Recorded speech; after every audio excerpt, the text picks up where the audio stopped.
Okay. कल काफ़ी कुछ डिस्कस कर लिया था ना हमने, कैपिटल मार्केट और मनी मार्केट, ठीक है। तो आगे क्या करेंगे, सबसे पहले इनिशियल पब्लिक ऑफरिंग, ठीक है। तो वैसे तो मैंने समझाया आपको क्या इनिशियल पब्लिक ऑफरिंग क्या हुई, जब फर्स्ट टाइम कोई कंपनी पब्लिक जा रही होती है, ठीक है। कोई कंपनी पब्लिक जाने का मतलब ये नहीं कि गवर्नमेंट ओन्ड एंटिटी हुई, पब्लिक जाने का मतलब है कि जो जनरल पब्लिक है वो उस कंपनी में इन्वेस्ट कर सकती है, ठीक है, क्लियर, ठीक है। The first sale of shares by a company to the public to raise capital, ठीक है। जैसे मैंने एग्जांपल किसका दिया, लेंस कार्ड का दिया था, लास्ट ईयर जोमेटो गया था, हुआ था कि नहीं, ठीक है। अब नए नए यूनिकॉर्न बन रहे, अच्छा इस चीज पे भी ध्यान देना कि नए यूनिकॉर्न, यूनिकॉर्न पता क्या होता है, यूनिकॉर्न उन कंपनीज को बोलते हैं जिनकी वैल्यूएशन 1 बिलियन क्रॉस हो, $1 बिलियन हो जाती है, ठीक है, क्लियर, आया समझ। यूनिकॉर्न ऐसे एडिशनल नॉलेज बता रहा हूँ, ठीक है। तो पर्पस क्या रहता है, क्यों कंपनीज पब्लिक जाती है, to raise fund for expansion, डेब्ट रिपेमेंट और डाइवर्सिफिकेशन, ठीक है, and to get listed on stock exchanges. Stock exchanges कौन कौन सी, एनएसई और बीएसई। एनएसई क्या है, नेशनल स्टॉक एक्सचेंज, जिसका हेडक्वार्टर कहाँ है, कोलकाता। बीएसई है बॉम्बे स्टॉक एक्सचेंज, जिसका हेडक्वार्टर कहाँ है, मुंबई, ठीक है। अलग अलग इंडेक्सेस होते हैं, ठीक है। वैसे तो अभी करेंगे हम डिस्कस के। फिर नेचर क्या है, सिंपल नेचर क्या है, brings the company from being private to public, ठीक है। कैपिटलाइजेशन का इंपैक्ट क्या पड़ेगा कि उनका जो इक्विटी बेस है वो बढ़ जाएगा। इक्विटी बेस का मतलब क्या हुआ, बढ़ने का मतलब है कि जो शेयर होल्डर्स है वो बढ़ गए। एक शेयर मैंने लिया, एक शेयर इनने लिया, इनने लिया, तो सबका क्या शेयर होल्डर बढ़ गए ना, ठीक है। इक्विटी बेस आपका बढ़ गया, enhances brand visibility and credibility. कैसे, किस वे में कि जनरल पब्लिक को ये आइडिया हो जाता है कि बहुत लोगों ने इन्वेस्ट किया है तो क्रेडिबल ही होगा, ऐसी परसेप्शन रहता है ना। सिंपल सा एग्जांपल है, एसबीआई में इतने खाते क्यों खोलते हैं हम, सबसे पहले हम एसबीआई जाएंगे ना, क्योंकि हमें पता है एसबीआई में बहुत ज़्यादा खाते खुले हुए। और यहीं अगर कोई ऐसी कोई छोटा मोटा बैंक खुल गया वहाँ तो हम डरेंगे ना वहाँ, क्योंकि हमें इसका नहीं पता, आगे समझ, ठीक है। तो एग्जाम्पल है जैसे ओयो ने निकाला था आईपीओ, ठीक है। फिर गो डिजिट, नवी टेक्नोलॉजीज, ये इसके एग्जाम्पल है आईपीओ के। फिर आया फॉलो ऑन, क्या बोलते हैं, FPO, follow on public offerings, ठीक है। तो ये क्या होता है कि आईपीओ निकाल दिया, रिलीज कर दिया, ठीक है, कंपनी पब्लिक चलेगी। अब कंपनी चाह रही है कि हमें और चाहिए पैसा, तो an additional issue of shares by a company that is already listed on a stock exchange, ठीक है। वो कंपनी ऑलरेडी लिस्टेड है, उनको और पैसा चाहिए, ठीक है। तो और इशू करेंगे शेयर्स, क्या बोलेंगे उसको, follow FPO, follow on public offering, ठीक है। सिंपल है, जो मैं एग्जांपल दे रहा था कि लेंस कार्ड बोल रहा है कि मैंने लंदन में, यूके में अपना बिजनेस एक्सपैंड करना है, तो आईपीओ करेगा, ठीक है। वहाँ पे अच्छा चल पड़ा, ठीक है, पहले वो प्राइवेट थी। अब लेंस कार्ड बोलता है कि मैंने ब्राज़ील में भी अपना बिजनेस खोलना था, ठीक है, पब्लिक तो ऑलरेडी चलेगी है, तो वो फिर से शेयर इशू करेगी, जिसको क्या बोलेंगे, एफपीओ, आगे समझ। नेचर क्या है, पहले आईपीओ होगा, आईपीओ होगा ही होगा, पहले क्या है, प्राइवेट कंपनी थी वो, ठीक है, प्राइवेट कंपनी ही रहेगी। फिर क्या हुई, उसने ओपन अप कर दी पब्लिक के लिए अपने शेयर्स, ठीक है। फिर क्या है, आईपीओ इशू करेगा, आईपीओ के बाद उनको और पैसा चाहिए तो क्या इशू करेंगे, एफपीओ, आगे समझ, ठीक है, क्लियर। इंपैक्ट क्या है, further increases equity capital, may dilute existing shareholders holdings. Next है signals companies continued growth needs. In general यही लेते हैं कि हाँ कंपनी क्या ग्रो कर रही है तो वो और एक्सपैंड कर रही है, आया समझ। इन जनरल यही परसेप्शन रहती है, क्लियर। जैसे एग्जांपल है आपका अदानी एंटरप्राइज भी है, यस बैंक भी है, ठीक है। ये मैं आपको समझाऊंगा, वैसे ये वर्ड देखा, रिकैपिटलाइजेशन, है पता क्या मतलब है इसका, पढ़ाऊंगा मैं ये सारे कंसेप्ट भी, ठीक है। यस बैंक है, yes bank actually yes bank की फाइनेंशियल हेल्थ काफ़ी ख़राब थी, बस इतना सा है, तो उन्होंने पैसा मार्केट से उठाया था। आईपीओ तो लिस्टेड, आईपीओ तो उन्होंने पहले ही रिलीज कर दिए थे, फिर उन्होंने उनको और पैसा चाहिए था अपनी हेल्थ सुधारने के लिए, फाइनेंशियल हेल्थ सुधारने के लिए, तो उन्होंने एफपीओ निकाले थे, ठीक है।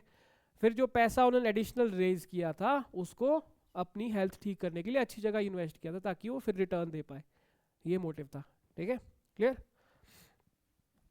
ऐसे ऐसी न्यूज़, ऐसे करंट अफेयर भी आ जाते हैं कि रिसेंटली रिलायंस जियो ने या अदानी एंटरप्राइज ने एफपीओ इशू किए, तो कितना कितना पैसा रेज किया उससे, ऐसे से भी आ जाते हैं, ठीक है, क्लियर, ठीक है। तो देख सकते हो आप क्या डिफरेंस है, आईपीओ क्या है, फर्स्ट इशू, जो first issue of shares to public, ठीक है।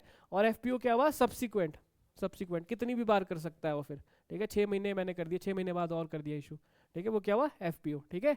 कंपनी स्टेटस क्या है कि वो प्राइवेट से पब्लिक डोमेन में चलेगी। पब्लिक कंपनी नहीं हुई, पब्लिक कंपनी का जनरल मतलब होता है कि गवर्नमेंट ओन्ड है, पब्लिक ओन्ड है, यही मतलब है ना, पब्लिक सेक्टर प्राइवेट सेक्टर, यही पता है, ये है ना पब्लिक। इससे मतलब क्या है कि मतलब कॉमन पब्लिक ने इसमें पैसा इन्वेस्ट किया हुआ है, इतना सा मतलब है, आया समझ, ठीक है। ऐसा नहीं कि वो गवर्नमेंट ओन्ड एंटिटी है, आया समझ, ये अलग चीज़ है, ठीक है।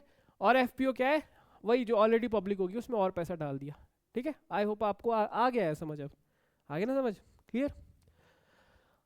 हाँ तो इंपॉर्टेंस क्या है, वही रेस लार्ज फंड। अच्छा, इंपॉर्टेंस दो लोगों के लिए होगी, एक तो वो कंपनी जो पैसा जो इशू कर रही है, दूसरा कौन है, दूसरा इन्वेस्टर जो पैसा डाल रहा है, हम लोग, ठीक है, जिसने उस कंपनी के स्टॉक खरीदे, शेयर्स खरीदे, ठीक है। तो कंपनी के लिए क्या इंपॉर्टेंस है कि वो क्या है, to raise large funds without डेप्ट, ठीक है। विदाउट डेप्ट हुआ ना, शेयर्स इशू किए, डेप्ट और शेयर्स मैंने समझाया था ना। डेप्ट क्या हुआ, डेप्ट तो एक हिसाब से उधार ही हुआ, लोन है एक हिसाब से, ठीक है। इक्विटी में क्या है, इक्विटी में क्या है, पार्टनरशिप होगी, ओनरशिप होगी उस बंदे की, कोई उधार नहीं है। कंपनी लॉस बनाए प्रॉफिट बनाए सब इक्वली उसके हिस्सेदार है, ऐसा ही होता है ना, ठीक है। और इन्वेस्टर्स के लिए क्या हुई कि भाई इन्वेस्ट कर लिया, पर इसमें क्या है, रिस्क ज़्यादा रहता है। जब हम बॉन्ड और इक्विटी की बात करते हैं, ठीक है, तो सबसे कम रिस्क इसमें रहता है, इसमें कम रिस्क रहेगा, ठीक है, इसमें ज़्यादा रिस्क रहेगा, ठीक है, क्योंकि इसमें तो आपने लोन दिया। और सबसे कम रिस्क की कौन सी चीज़ होती है, गवर्नमेंट सिक्योरिटीज, ठीक है, because it is backed by the government of India, मतलब जो रिस्पेक्टिव गवर्नमेंट उस कंट्री की, आगे समझ, ठीक है, क्लियर। इन शॉर्ट आईपीओ क्या हुआ, companies first time entry into stock market. और एफपीओ क्या हुआ कि सेकंड और more time fund raising after IPO, ठीक है। अब आएंगे हम बीएसई और एनएसई पे, ठीक है। पहला आया बॉम्बे स्टॉक एक्सचेंज, ठीक है, ये है oldest stock exchange in Asia. कब एस्टेब्लिश हुआ था आपका, 1875 में। इसके हेडक्वार्टर का है मुंबई में, ठीक है, क्लियर। तो कि इसमें क्या होता है ना कि जो 30 टॉप कंपनीज है, ठीक है, 30 टॉप कंपनीज होती है, 30 बड़ी सबसे बड़ी कंपनीज है, उनका इंडेक्स देखते हैं, ठीक है, उसके थ्रू निकलता है ये। मतलब वो यही दिखाता है, सेंसेक्स सुना है ना नाम, सेंसेक्स एक निफ्टी एक सेंसेक्स है। सेंसेक्स किसका इंडेक्स है, बॉम्बे स्टॉक एक्सचेंज का, और निफ्टी किसका है, एनएसई का, आया समझ। अब आपसे पूछ सकती है कि सेंसेक्स में कितनी कंपनीज कितने कंपनीज को ट्रैक करके ये बनाते हैं इंडेक्स, 30 कंपनीज, और निफ्टी में नीचे देख सकते हो 50 कंपनीज, आया समझ। तो ज़्यादा ब्रॉड बेस किसका है, निफ्टी का, निफ्टी में 50 कंपनीज है अक्रॉस सेक्टर्स, इसमें कितनी है, 30 टॉप कंपनीज ली है बस, आया समझ, आया समझ, ठीक है। अब आप देख सकते हो क्या सिग्निफिकेंस है, pioneer of stock trading and it is recognised by government of India under securities contracts regulation act 1957, ठीक है। और आपके एनएसई कब एस्टेब्लिश हुआ था, 1992, ठीक है। And India's first electronics stock exchange, इसका हेडक्वार्टर, अच्छा इसका हेडक्वार्टर मुंबई है, मैं कोलकाता बता रहा था, मुंबई में ही है, ठीक है। और इसका कौन सा इंडेक्स है, निफ्टी, ठीक है। अच्छा आप एक चीज़ ऑब्जर्व की होगी आपने, सेंसेक्स की वैल्यू चली होती है 75,000 80,000 पहुंची हुई है, निफ्टी की है 20,000 22,000, पता है ये, तो ऐसा डिफरेंस क्यों है नहीं पता किसी को कोई करता है ट्रैक, सेंसेक्स की वैल्यू ऐसी चली होती है ना 75,000 है, ऐसा है, तो ऐसा टारगेट है कि भाई 2030 तक सेंसेक्स 1 लाख पार होना चाहिए, ठीक है, ऐसा ही है ना, इंडेक्स होता है ना, वो इंडेक्स किससे निकलता है, सेंसेक्स टॉप 30 कंपनीज में। तो उसकी वैल्यू ज़्यादा क्यों है, क्योंकि उसमें 1875 से चला हुआ है वो, उसमें बेस ईयर पुराना लिया हुआ है, बेस ईयर का कंसेप्ट आता है, बेस ईयर मैंने आपको इन्फ्लेशन में समझाया था ना, ठीक है। और एनएससी कब का चला हुआ है, 1992 का, तभी उसकी वैल्यू कम है, वो भी कुछ टाइम बाद ऐसे ही ग्रो करेगा, आगे समझ, ठीक है। तो की इंडेक्सेस क्या है, बीएसई का है सेंसेक्स और एनएसई का है निफ्टी। सेंसेक्स में कितनी कंपनीज होती है, टॉप 30 कंपनीज, निफ्टी में कितनी होती है, 50 कंपनीज अक्रॉस वेरियस सेक्टर्स। 1875 किसका ईयर है एस्टेब्लिशमेंट सेंसेक्स का, मैं इसलिए बता रहा हूँ क्योंकि ये क्वेश्चन आते हैं फैक्चुअल स्टैटिक, ठीक है, आगे समझ, ओके। देख सकते हो आप, ठीक है। मार्केट शेयर तो इसका थोड़ा सा स्मॉलर है, सेकेंडरी रोल इसका लार्जर है, ठीक है, क्लियर। तो सेंस बीएससी ऑब्वियसली पुराना है, तो इसकी क्या है, रीच बहुत पुरानी है, ट्रेडिशनल वेल एस्टेब्लिश्ड। और ये एनएससी क्या है, मॉडर्न है, टेक ड्रिवन है। आगे समझ, ठीक है। तो इंपॉर्टेंस क्या है इसकी, mobilise savings channel into productive investment, समझना, ठीक है। इनकी कंपनी है, लेंसकार्ट इनकी है, ठीक है। इनको चाहिए पैसा, ठीक है, पैसा चाहिए। अब बैंक के पास जा सकते हैं, लोन सब कुछ कर सकते हैं, बट ठीक है, इनने जाना है पब्लिक, इन्होंने इनको करना है बहुत ज़्यादा पैसा रेस, फंडिंग होते हैं, अलग अलग राउंड होते हैं। तो ऐसा नहीं है इनको कि 100 करोड़ का लोन चाहिए, 200 करोड़ का लोन चाहिए, ऐसा नहीं है, बैंक इतना तो अफोर्ड कर सकते। अब ये चाह रहे कि मेरे को सीधा कुछ नहीं 10,000 करोड़ चाहिए, बड़ी कंपनी है, बड़ा एक्सपेंशन करना है, तो क्या करेंगे, इतना पैसा ऑब्वियसली जनरल पब्लिक के पास होगा। मेरे पास है पैसा, मैं कमाता हूँ 80-90 हज़ार महीने का, ठीक है, मेरे पास सरप्लस है, मैंने सारी सेविंग करके मेरे को पता है कि अब आप अच्छा ऑब्वियसली आप भी आज से 3-4 साल बाद चलो आई होप अगले साल से कमाना स्टार्ट कर दोगे, ठीक है। तो आप भी तो चाहोगे ना कि मैं इन्वेस्ट ऐसा नहीं करूँ एक ही जगह पैसा लगाऊं, रिस्क रहता है ना। आप चाहोगे कि आपका पोर्टफोलियो है वो डाइवर्सिफाइड हो, कि आपने सोना भी खरीद लिया, आपने ज़मीन में भी पैसा इन्वेस्ट कर लिया, ठीक है। फिर एक ऑप्शन आता है स्टॉक्स का, ठीक है। इनको पैसा चाहिए, हमारे पब्लिक के पास पैसा है, ठीक है। तो ये क्या, ये कि प्लेटफॉर्म है कि जो हमारी सेविंग्स है, हमने हमारे पास जो सेविंग्स थी हमने इनकी कंपनी में लगा दी, इस उम्मीद में कि हम इनकी कंपनी के शेयर होल्डर भी है, ठीक है। आज नहीं तो कल हमें उसका रिटर्न मिलेगा ही मिलेगा, ठीक है। और जब मेरा मन करेगा मैं इनके शेयर्स बेच भी सकता हूँ। कहाँ ट्रेडिंग होती है उसकी, स्टॉक्स, इसमें बीएसई और एनएसई में। आगे समझ आया, समझ रिलेशन पक्का, ठीक है। तो and to provide liquidity and fair price discovery, next enable companies to raise funds through IPOs and FPOs, ठीक है। And it is helpful in attracting domestic as well as foreign investor. ऐसा नहीं है कि अदानी एंटरप्राइज है यहाँ पे है, ठीक है।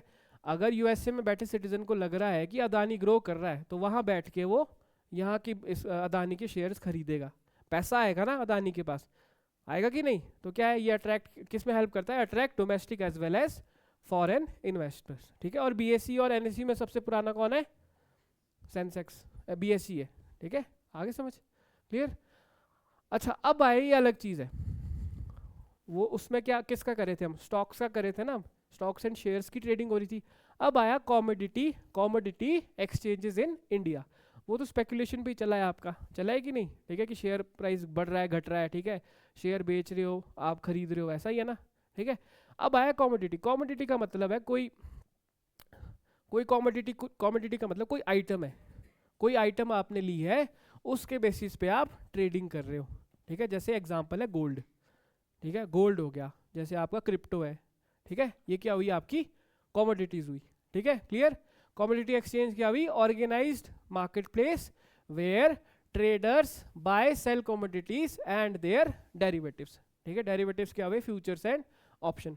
फ्यूचर एंड ऑप्शन का एक्चुअली क्या रहता है, फ्यूचर ऑप्शन इतना सा समझना कि कोई शेयर इशू हुआ है, ठीक है, कोई शेयर इशू है, तो मैं क्या है, मैं प्रिडिक्ट करूंगा कि इस शेयर का प्राइस 100 रुपये शेयर है, ठीक है, मैं प्रिडिक्ट करूंगा कि इसका प्राइस 120 हो जाएगा, ठीक है। 120 उसका प्राइस अगर हो गया तो 20 रुपये का जो डिफरेंस है ना वो मेरे को मिलेगा। अगर अगर अगर वो 120 नहीं हुआ तो वो पैसा मुझसे कटेगा जितना मैंने प्रिडिक्ट किया था। तो फ्यूचर एंड ऑप्शन सेफ नहीं होता, आया समझ, फ्यूचर एंड ऑप्शन सेफ नहीं होता, ठीक है।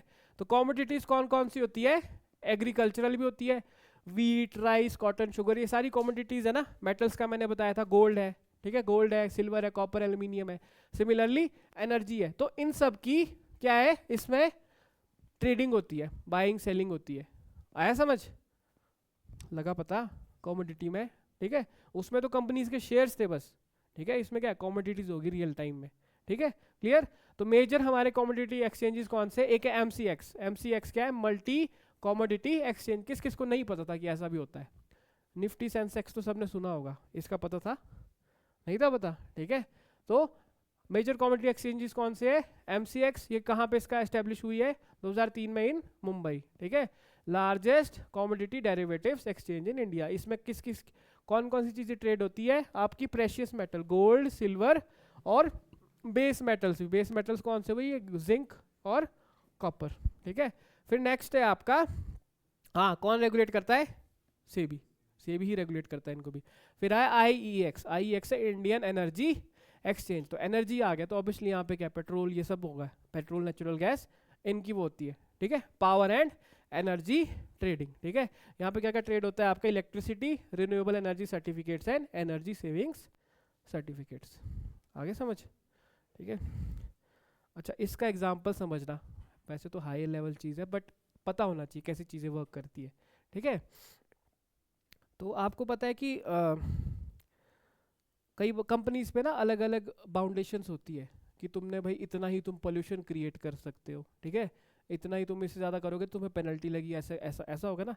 ऐसा रहता है ना कि अगर मैं फैक्ट्री खोल रहा हूँ कहीं, ठीक है, मैंने 500 पेड़ मेरे को काटने पड़ रहे हैं, तो गवर्नमेंट मैंडेट देती है कि 500 करोड़ किसी ना किसी जगह पे उगा भी दो।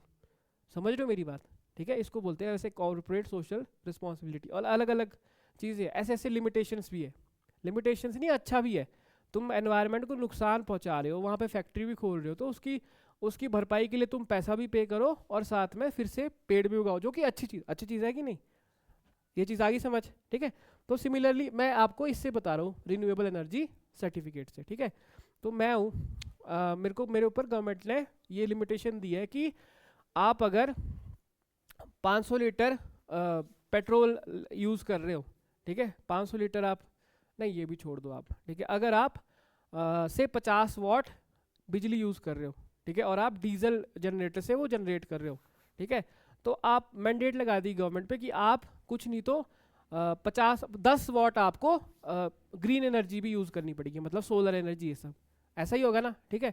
अब मेरी कैपेसिटी है नहीं, मैं नहीं कर पा रहा, मैंने उस पर ध्यान नहीं दिया, मेरे को मतलब है इसको तो नींद आ रही है फकत ही नींद आ रही है सुन रहे हो, ध्यान से समझ रहे हो एग्जाम्पल, क्या बोला मैंने कि मैंने 50 वाट पावर एनर्जी जनरेट करनी है, ठीक है, और मेरे को गवर्नमेंट ने मैंडेट दिया हुआ है कि पर 10 वाट आपने किससे जनरेट करनी है, ग्रीन एनर्जी से, सोलर विंड कुछ भी कर लो, ठीक है, क्योंकि हम चाह रहे हैं कि आप बस वो 40 वाट से एमिट होगा ना पोल्यूशन डीजल वाले जनरेटर से, 10 वाट क्या है वो क्लीन एनर्जी आएगी। अब मेरे पास वो है नहीं, तो मेरी अब ये कंपनी है, इस कंपनी ने क्या किया कि ये ग्रीन एनर्जी पे ही जनरेट करिए सब कुछ, ठीक है, तो ये बोलेगी मेरे को पेनल्टी देनी थी ना, तो मैं क्या करूँगा, इन्होंने सर्टिफिकेट बना दिए उसके, ठीक है, जनरली पेपर पे बना दिया, सर्टिफिकेट बना दिया कि we are producing this much amount, ठीक है, उन्होंने वैल्यू एक असाइन कर दी, ठीक है। तो मैं क्या करूँगा, मैं इनको पैसा पे करूँगा, ठीक है, 10 वाट का पैसा पे करूँगा, उसके बदले ये मेरे को वो ग्रीन एनर्जी का सर्टिफिकेट देंगे, ठीक है। तो वो ट्रेडिंग होती है इन जगहों पे, इंडियन एनर्जी एक्सचेंज पे। आया समझ, अच्छे से आया समझ, ठीक है। तो ऐसे भी फंक्शन करती है मार्केट। अब आपने सुना होगा जो अंबानी का बेटा नहीं है, अनंत अंबानी, करते होंगे फॉलो कि नहीं अब पता नहीं, उन्होंने गुजरात में उसने बहुत बड़ा एक वो नहीं बनाया है, वाइल्ड लाइफ पार्क टाइप बनाया है, ठीक है, जहाँ पे हो, तो वो एक फ्यूचर विजन है, कल को स्ट्रिंजेंट नॉर्म्स आएंगे और ज़्यादा रिस्ट्रिक्शंस लगी कंपनी पे, ठीक है, तो वो उनको सर्टिफिकेट्स देगा कि तुम्हारे बदले देखो हम यहाँ पे पेड़ उगा रहे, ये सब कर रहे हैं। आया समझ, ये विजन है, ये सोचा था कभी ऐसा कि वो वहाँ पे पेड़ उगा रहा है, वहाँ पे क्या बोलते हैं एनिमल्स का ध्यान रख रहा है, ये सब कर रहा है कि नहीं, ठीक है। वहीं कोई बहुत ज़्यादा पोल्यूशन क्रिएट करी है अम्बाला में फैक्ट्री, ठीक है, अब उसको बोलेंगे कि तुम्हारा ग्रीन एनर्जी की वो का है जो तुमने फुलफिल की है, जो तुम्हारे को बोला गया था कि ग्रीन एनर्जी से तुमने इलेक्ट्रिसिटी जनरेट करनी है, बोला गया था ना। तो अनंत अंबानी बोलेगा कि तुम्हारे बदले मैं यहाँ पे करता हूँ वो काम, उसके बदले पैसे दो, मेरे से सर्टिफिकेट ले जाओ, कंपनसेशन हो गई ना। आया समझ, तो वो सब ट्रेडिंग का होती है इंडियन एनर्जी एक्सचेंज पे। सिंपल सा एग्जांपल समझा, जो ये समझे ये लोग, ये जो मैं बता रहा था, रिन्यूएबल एनर्जी सर्टिफिकेट्स और एनर्जी सेविंग सर्टिफिकेट, अच्छे से आया समझ, पक्का, ठीक है, ठीक है। फिर एक और है PXIL है, पावर एक्सचेंज इंडिया लिमिटेड, ये जॉइंट वेंचर है आपका NSE और NCDX में, ठीक है। क्या फोकस है, इलेक्ट्रिसिटी ट्रेडिंग, ठीक है, day ahead markets, term ahead contracts, renewable energy credits, वही सब आया इसमें, वही सब करते जो मैं आपको एक सिंपल सा एग्जांपल दे रहा था, ठीक है, क्लियर। बस इतना सा काफ़ी है, आपको ज़्यादा डीप जाने की ज़रूरत नहीं है, ठीक है। Boost agricultural and industrial growth, ठीक है, ensure smooth supply chain and stable pricing, ठीक है, और एनर्जी सिक्योरिटी से क्या ऑप्टिमाइज हो जाएगी आपकी electricity as well as energy distribution, ठीक है, क्लियर। तो इंटरनेशनल मार्केट में ये चीज़ें बहुत चलती है, क्लियर। तो इंडिया भी उसकी साइड अच्छे से पुश कर रहा है, आया समझ, क्लियर। अच्छी चीज़ नहीं है, अच्छी चीज़ नहीं है। अच्छी चीज़ किस सेंस में हुई कि इस भाई ने यार इन्वेस्ट किया, ठीक है, ग्रीन एनर्जी जनरेट कर रहा है, ठीक है, इसने पेड़ पौधे उगाए हैं, तो ये कर तो समाज के लिए अच्छा रहा है, बट उसके बदले इसको कंपनसेशन भी तो मिली है कि नहीं। क्यों? क्योंकि at the end of the day greater cause है ना यार, पोल्यूशन नहीं हो रही, ग्रेटर गुड फॉर ह्यूमैनिटी है कि नहीं। आप पैसा पूसा छापो, फैक्ट्री जितना पॉल्यूशन एमिट करो, पर at the end of the day हो ही जाएगा ना। मतलब जब आप पीक पे पहुंच जाओगे, आपने जब एक प्रॉपर जो आपकी लिमिटेशन है उसको एक्सीड कर दिया, तो डिस्ट्रक्शन ही होगी ना अल्टीमेटली। पर ये काम कर रहा है, तो इसको जो ये काम कर रहा है निस्वार्थ हो गया, उसके बदले इसको पैसा तो मिल रहा है, आया समझ, क्लियर। तो वही हो गया ना कि इसके पास मतलब ऑप्टिमम मैक्सिमम वो चीज़ थी कि भाई हाँ मेरे पास ग्रीन एनर्जी प्रोड्यूस हो रही है, मेरे पास उसका डेफिसिट था, तो मैंने सर्टिफिकेट ले लिया उससे, आगे समझ, ठीक है। ये फ्यूचर है, मतलब फ्यूचर ऐसा ही होगा, जो मैंने अनंत अंबानी का एग्जांपल बताया ऐसे ही फ्यूचर होगा, ठीक है, क्लियर। अब हम थोड़ा सा डिस्कस कर लेते हैं types of investment and startup funds. अब ये आपने टर्म सुनी होगी कभी ना कभी, ठीक है, डायरेक्ट क्वेश्चन आ जाता है बैंकिंग में इस पे कि क्या एंजल इन्वेस्टर क्या होता है, वेंचर कैपिटल क्या होता है, प्राइवेट इक्विटी क्या होता है, ठीक है। तो एंजल इन्वेस्टमेंट क्या होता है? एंजल इन्वेस्टमेंट होता है, समझना इस चीज़ को, कि मेरे को कोई आइडिया है, मैं कोई कंपनी बनाना चाहता हूँ, ठीक है, मेरे पास कोई आइडिया है, सिंपल सा आइडिया है कि मैं ऐसी चेयर बनाना चाहता हूँ, ऐसी चेयर बनाना चाहता हूँ जिसमें बैठूँ मैं, ठीक है, प्रेशर से इलेक्ट्रिसिटी जनरेट हो। अच्छा आइडिया है, अच्छा आइडिया, ठीक है, बट मेरे पास पैसा नहीं है, मेरे पास पैसा नहीं है, ठीक है। तो मेरी मतलब जान पहचान है किसी अमीर आदमी से, ठीक है, अमीर आदमी से है, ठीक है। तो वो बोलेगा कि चल मैं तेरे को पैसा देता हूँ। तो देखो कौन है, एंजल इन्वेस्टर है ना, इन्वेस्टर है ना, मैंने अपना बिजनेस खोलना है, ठीक है, तो वो इन्वेस्ट करेगा। कौन इन्वेस्ट करेगा? वेल्दी इंडिविजुअल, जिसके पास अथाह पैसा है, काफ़ी पैसा है, इन्वेस्ट कर सकता है, ठीक है, क्लियर। कब? When at the idea prototype stage, ठीक है, आइडिया के टाइम की, भाई मैंने प्रोटोटाइप भी दिखा दिया, मैं उसके पास चला गया, ठीक है, ऐसा ऐसा है। ऐसा नहीं है कि मैंने बिजनेस रन कर दिया उस टाइम, नहीं, जब मेरे पास इनिशियल आइडिया, मैंने प्रोटोटाइप बना दिया, वो चेयर मैंने बना दिया, एक पीस उसका बना दिया, मैं बंदे के पास चला गया कि मेरे को पैसा चाहिए, आया समझ, ठीक है। हाउ मच, कितना देगा? हो सकता है लाख से लेकर कुछ कपल ऑफ करोड़। क्यों देगा वो? क्योंकि वो मेरे ऊपर विश्वास करता है, सिंपल सी बात है। एंजल इन्वेस्टर क्या होता है? वो फेथ पे चलता है कि हाँ ये बंदा आज नहीं तो कल करेगा, ठीक है, क्लियर। और एक्स्ट्रा क्या मिलेगा? They will provide mentorship and plus network along with capital. और वो बोलेगा कि मेरे रिसोर्सेज है, मेरा नेटवर्क है, तो वो भी तो उससे तेरे को लिंक कर दूंगा, ठीक है। अब ऐसा तो है नहीं कि फ्री फंड का करेगा, गुडविल होती है मैक्सिमम। तो एंजल इन्वेस्टर में क्या, एंजल टर्म आ गई, एंजल क्या होता है? परी परा, यही हुआ ना, क्यों? ऐसा ही होता है ना, खुली नींद है आई जाग, ऐसे ही होता है, ठीक है। तो ऐसा नहीं है कि वो बहुत ऐसी टर्म्स बना देगी कि भाई मैं तेरे को पैसा दूंगा तो 50% पार्टनरशिप मेरे साथ करनी पड़ेगी, ऐसा नहीं, वो जनरली कम ही कट रखते हैं, ठीक है। तभी तो उनको क्या बोलते हैं? एंजल इन्वेस्टमेंट, ठीक है, आगे समझ। नेक्स्ट आया आपका venture capital funds. Venture capital funds, ठीक है, कौन करता है? वेंचर कैपिटल फंड कौन प्रोवाइड करता है? प्रोफेशनल्स होते हैं, professional funds pooling money from institutions and individual, ठीक है।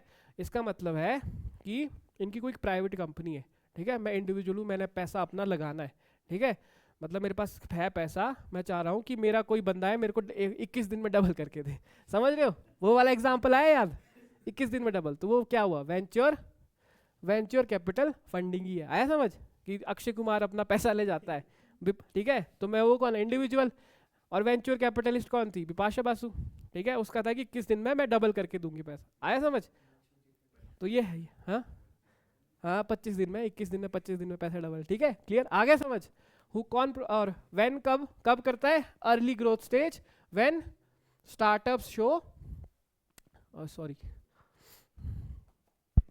When startups show traction. कितना प्रोवाइड करेंगे? Crores of rupees, multiple rounds, series ABC, मतलब अलग अलग राउंड होते हैं इसके, ठीक है, कि फर्स्ट राउंड में इतनी इकट्ठा कर पाए, सेकंड राउंड में इतना इकट्ठा कर पाए, ठीक है। तो ये जो मतलब बिपाशा बासु ने पैसा इन्वेस्ट किया, ठीक है, वो बिपाशा बासु खुद क्या हुई? वो जो उसका पैसा था, वेंचर कैपिटलिस्ट हुई हो, ठीक है, वो प्रोफेशनल है।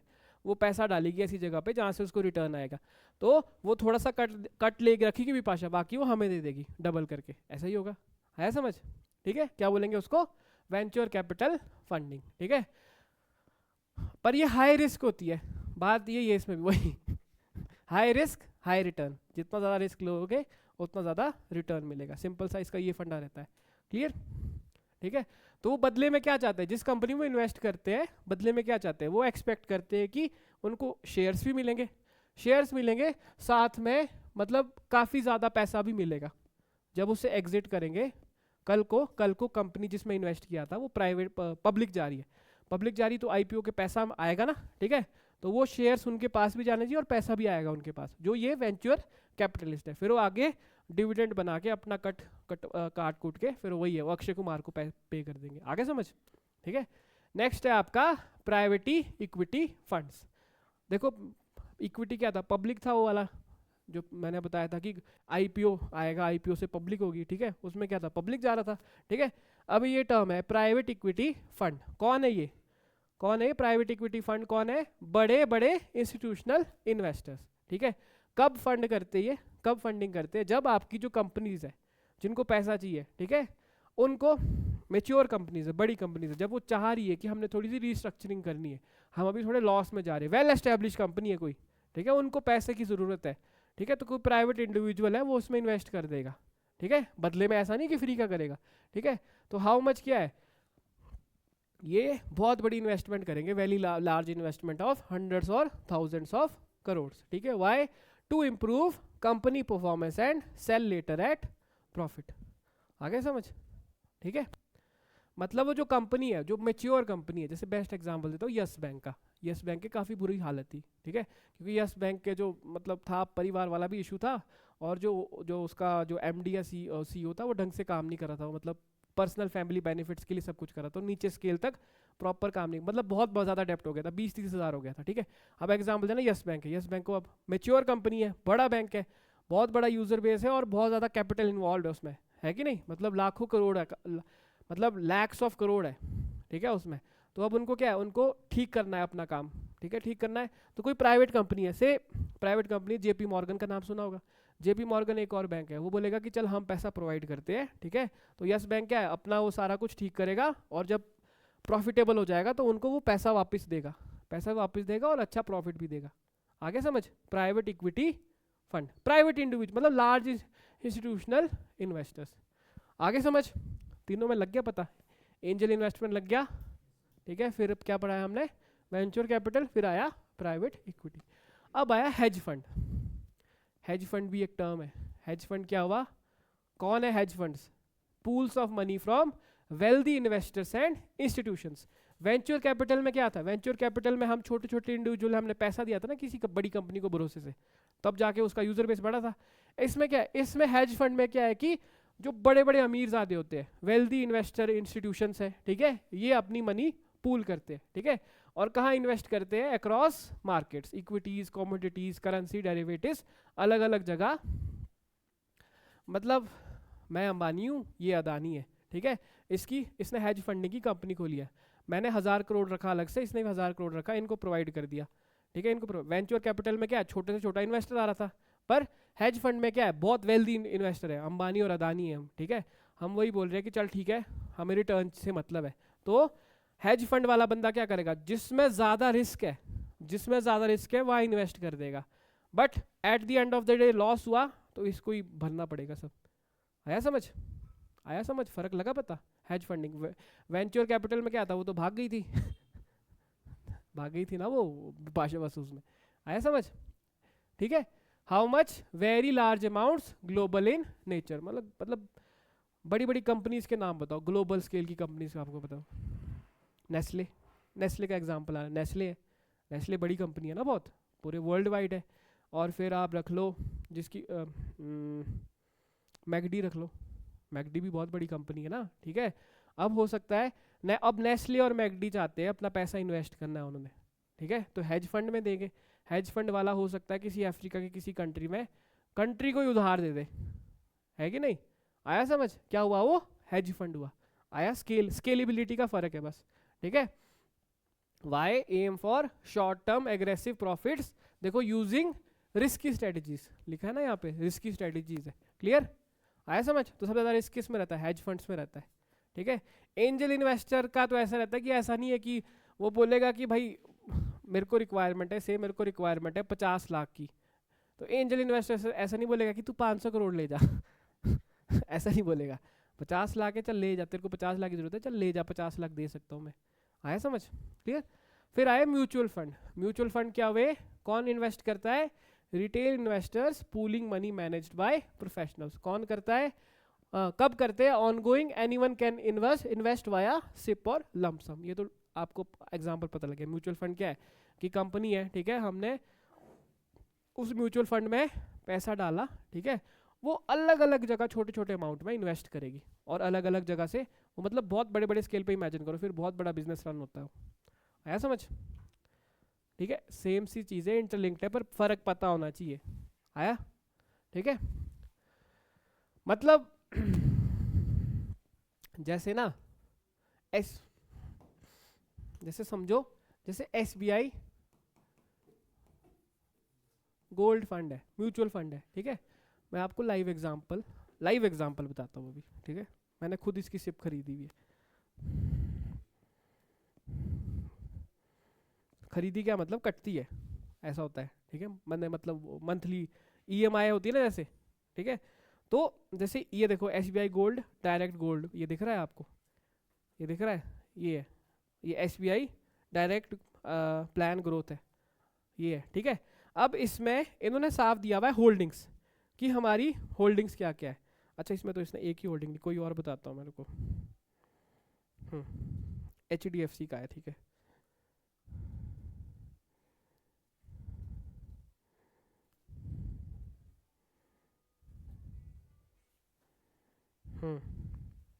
हाँ अब देखो ना, ये HDFC का देखो, मैं एक एक करके देखना, HDFC फ्लेक्सी कैप है, यहाँ देखो इनकी होल्डिंग्स का अलग अलग जगह इन्होंने, जैसे मैंने अगर हजार रुपये इन्वेस्ट किया है तो 1000 में से 9% इन्होंने यहाँ डाला है, 8% यहाँ डाला है, 7% यहाँ डाला है, पूरा डाइवर्सिफाई किया है, देख रहे हो आप। यहाँ होल्डिंग्स है इनकी 55 जगह पे, इन्होंने अलग अलग 1000 रुपये डाले हैं मैंने अगर, तो 55 जगह इन्होंने छोटा छोटा कट हर जगह इन्वेस्ट किया, आया समझ। ये म्यूचुअल फंड की कंपनी है, ठीक है, याद रहेगा आपको, मैं इसलिए दिखा रहा हूँ। ये अलग अलग होल्डिंग्स है अलग अलग कंपनीज में, ये देखो अलग, हाँ नहीं पैसा नहीं है तो इन्वेस्ट तो करना पड़ता है, ये तो सबको करना चाहिए भाई, चाहे जेब में 100 रुपये हो, 100 रुपये से लेकर इन्वेस्ट कर सकते हो आप, वो आपके ऊपर है, वो भी तो चलो, नहीं 100 रुपीज़ है मिनिमम ठीक है। तो यहाँ देखो ये बताना चाह रहा था मैं, इसलिए यहाँ देखो उसने डाइवर्सिफाई कर दिया ना, diversification, moderate risk, regulated by SEBI, HDFC mutual fund, और इन पे सबसे अच्छी बात है कंपाउंड इंटरेस्ट मिलता है। रिस्की चीज भी है, ट्रेडिंग तो इनकी भी हो रही है, इन्होंने भी तो कहीं पार्क किया है पैसा, ठीक है। अगर HDFC म्यूचुअल फंड खुला है, मैंने उसमें 1000 रुपये डाले हैं, तो HDFC अपने 1000 रुपये में से 100 रुपये रिलायंस में डाल रहा है, 100 रुपये अदानी में डाल रहा है, 100 रुपये SJVN में डाल रहा है, इस उम्मीद में कि कहीं ना कहीं से पॉजिटिव रिजल्ट आएगा, ठीक है। उसका मेन फोकस क्या है कि जो 1000 रुपये मैंने इन्वेस्ट किए, उस 1000 का पहले मैंने 2500 बनाना है, तब जाके मैं इसको 1100-1200 वापस दूंगा, ऐसा ही होता है ना, ऐसे चलता है धंधा, समझे मेरी बात, ठीक है। लास्ट आया आपका sovereign wealth funds. Sovereign wealth fund क्या है कि गवर्नमेंट ओन्ड इन्वेस्टमेंट फंड, ठीक है, गवर्नमेंट ने बनाए है ये फंड, ठीक है। पहले हम किसकी बात कर रहे थे, ये प्राइवेट कंपनी सब की है, पब्लिक कंपनी है, ठीक है। बट अगर गवर्नमेंट ऑफ इंडिया खुद ही थ्रू अपने इंस्टीट्यूट खुद ही निकाल दे ऐसे फंड, ठीक है, उसमें इन्वेस्ट करने के लिए, तो जैसे बेस्ट एग्जांपल है जो हमारे सऊदी अरेबिया ये सब कंट्रीज है ना, वहाँ चलता है ये सब। बेस्ट एग्जांपल समझना फुटबॉल से, अभी लेटेस्ट एग्जांपल देता हूँ फुटबॉल, ठीक है। एक क्लब है न्यूकासल यूनाइटेड, ठीक है, न्यूकासल यूनाइटेड अभी सबसे अमीर क्लब है वैसे देखा जाए, ठीक है। तो न्यूकासल यूनाइटेड 2 साल पहले सऊदी अरेबिया ने खरीदा था, Saudi Arabian sovereign wealth fund, ठीक है, आया समझ, इतना सा चीज़ आई समझ, ठीक है। अब होगा क्या, पहले न्यूकासल यूनाइटेड क्या है, न्यूकासल यूनाइटेड के सारे डिसीजन वगैरह वो लेंगे, न्यूकासल यूनाइटेड का सही ना, आपको पता है ना फुटबॉल में प्लेयर बिकते हैं खरीदते जाते हैं, ठीक है। तो बहुत महंगे बिकते हैं। देखिए जैसे न्यूकासल यूनाइटेड ने अब इन्होंने खरीद लिया, न्यूकासल यूनाइटेड में कोई प्लेयर शाइन कर गया, ठीक है, कोई प्लेयर शाइन कर गया, तो न्यूकासल यूनाइटेड ने वो प्लेयर बेच दिया 150 मिलियन में, 150 मिलियन डॉलर में, ठीक है। तो वो फंड जो 150 मिलियन गया वो किसके पास जाएगा, वो सीधा इनके पास जाएगा, sovereign wealth fund, government of Saudi Arabia के पास जाएगा। आया समझ? ऐसा नहीं है कि सऊदी अरेबिया ने अपनी SJVN या ONGC को बोला हुआ है कि तुम ये सब हैंडल करो, ऐसा नहीं है, मतलब ये गवर्नमेंट खुद बैक कर रही है। आया समझ? आया एग्जाम्पल से समझ, ठीक है, मतलब गवर्नमेंट है इसमें प्राइमरी ओनर इस इन फंड्स की। Created from countries forex reserves, oil revenues, budget surpluses, how much, very large in billions, ठीक है। और क्या है, why, long term national wealth management. अब इन्होंने न्यूकासल यूनाइटेड खरीदा है जैसे उन्होंने। अब न्यूकासल यूनाइटेड पहले मिड टेबल क्लब था, मिड टेबल क्लब था, बट अब क्या उसमें थोड़ा सा इन्होंने इन्वेस्ट भी कर दिया, न्यूकासल यूनाइटेड ट्रॉफीज जीतने लग गई, ठीक है, और प्लेयर की वैल्यू इनकी बढ़ गई, प्लेयर बिकने शुरू हो गए, ठीक है। तो क्या आपकी नेचुरली क्लब की वैल्यू बढ़ जाएगी अगर न्यूकासल यूनाइटेड इन्होंने 200 मिलियन की वैल्यूएशन पे खरीदा। समझना इस चीज को, 200 मिलियन में इन्होंने न्यूकासल यूनाइटेड को खरीदा, ठीक है। कल को न्यूकासल यूनाइटेड की वैल्यू से 2 बिलियन पहुंच गई, 2 बिलियन पहुंच गई, तो वे बेच देंगे अपना, बेच देंगे क्लब। हो सकता है उसको अदानी खरीद ले, अंबानी खरीद ले। कितना प्रॉफिट हुआ नेट, 1800 मिलियन का हुआ ना प्रॉफिट सीधा। 200 मिलियन में खरीदा था, 2 बिलियन में बेचा, 1800 मिलियन का प्रॉफिट हो गया। किसके पास जाएगा सारा पैसा, हो गवर्नमेंट के पास, सोवरेन वेल्थ फंड। आगे समझ?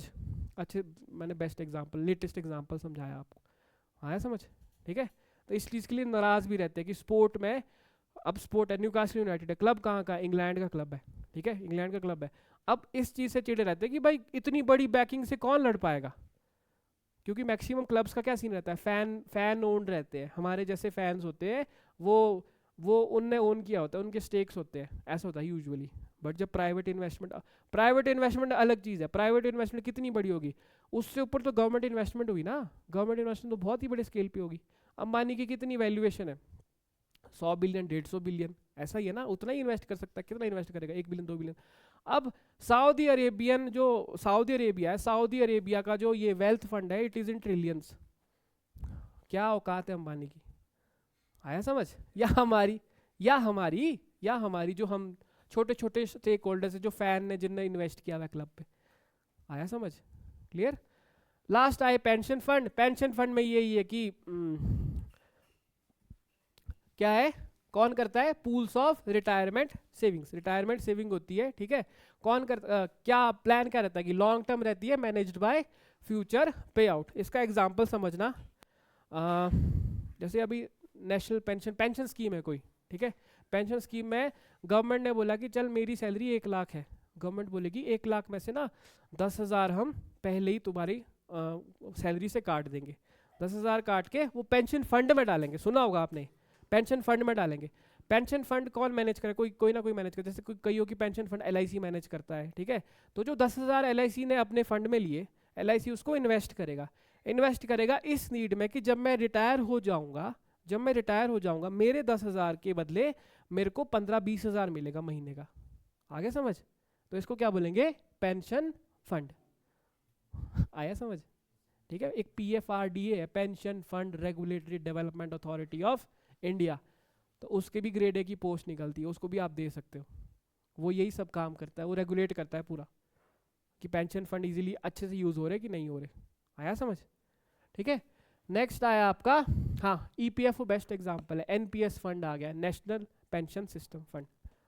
आगे समझ, क्योंकि गवर्नमेंट, देखो एक चीज समझना, अभी क्या है कि अभी चलो हमारे जैसे हिमाचल में ये चीज़ है, हिमाचल में आपको पता होगा सैलरीज ही नहीं निकल रही है, पेंशन भी इतनी देनी पड़ रही है कि नहीं, क्यों हो रही, क्योंकि रेवेन्यू नहीं आ पा रहा है, अभी तो ये हाल है।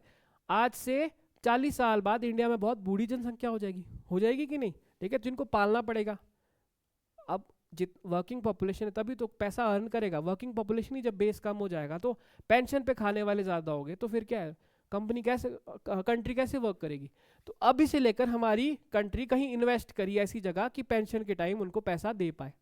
आगे समझ, अभी तो शायद 10 करोड़ लोगों को पेंशन देनी पड़ रही है, उस टाइम हो सकता है 50 करोड़ लोगों को पेंशन देनी पड़े। अभी 10 करोड़ को पेंशन देनी पड़ रही है, उनके बजाय पे 40 करोड़ कमा तो रहे हैं। समझ रहे हो आप मेरी बात? पर उस टाइम पे क्या हो जाएगा, 50 करोड़ लोग पेंशन चाह रहे हैं और 10 करोड़ सिर्फ काम कर रहे हैं, तो पहले ही आपने पैसा इन्वेस्ट कर दिया पेंशन फंड्स में।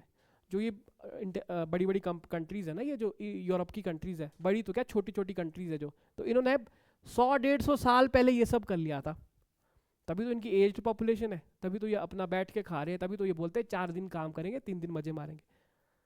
किया हुआ इनने सब इंडिया से इन्वेस्ट। कैसे किया, इंडिया में लूट लूट करके ले गए हैं, बढ़िया इन्वेस्ट किया है। नहीं, जैसे जापान है बेस्ट एग्जांपल, मैंने मेट्रो बुलेट वाला रख लो, आप बुलेट वाला एग्जांपल रख लो कि कोई कंपनी है जापान की, उनके पास पेंशन फंड प्रोवाइड, गवर्नमेंट ने बोला कि ये पेंशन फंड तुम्हारे पास है, इसका यूज़ करो। जापान ने क्या बोला, हम इंडिया में ये जो मेट्रो बुलेट ट्रेन का प्रोजेक्ट है इसको फाइनेंस करते हैं, ठीक है, इस उम्मीद में कि अगर हमने 20,000 करोड़ दिया इंडिया को, ठीक है, 2040 तक हमें पता है उस 20,000 करोड़ का 40,000 करोड़ बन जाएगा। आया समझ, इंटरेस्ट आया, ठीक है, क्लियर।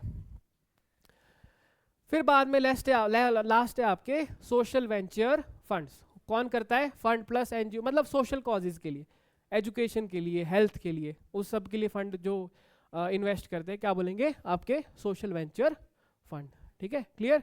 अच्छा आप देखो यहाँ पे सिंपल फ्लो क्या है, जो एंजल इन्वेस्टर है वो बिलीव करते हैं इन द आइडिया पे बिलीव करते हैं कि चलिए आज नहीं कल सक्सेसफुल होगा। वेंचर कैपिटलिस्ट का रहता है कि ग्रोथ होगी इस कंपनी की, ठीक है, फंड्स ग्रोथ को फंड करेगी कि हाँ ग्रोथ होगी तुम्हारी, हमें वापस पैसा भी मिलेगा, ठीक है। फिर आए प्राइवेट इक्विटी जनरली रहती है कि अगर आपकी कोई मेच्योर कंपनी है जो थोड़े लॉस में या कुछ हो, चाह रहा है कि रीस्ट्रक्चरिंग करनी है, तो वहाँ पे क्या आएगी, प्राइवेट इक्विटी। और आईपीओ और एफपीओ क्या हुआ, जब आपकी कंपनी किस में एंटर करेगी, स्टॉक मार्केट, ठीक है। चलो आ गया, अच्छे समझ है सब, पक्का, ठीक है, कल मिलते हैं।